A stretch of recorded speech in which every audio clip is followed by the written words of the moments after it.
Okay, so if you don't care about the block, an easy way to get the valves out, I just kind of butchered a socket here. It's a small spark plug socket, and I tapped a screwdriver into it.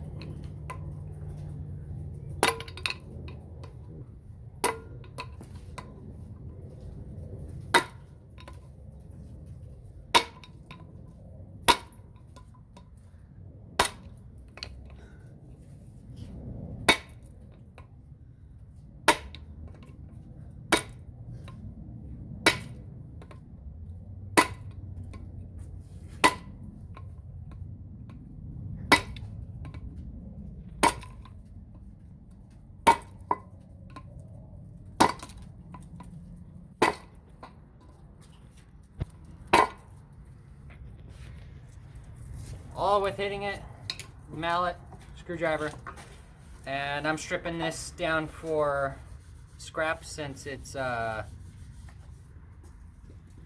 repairable.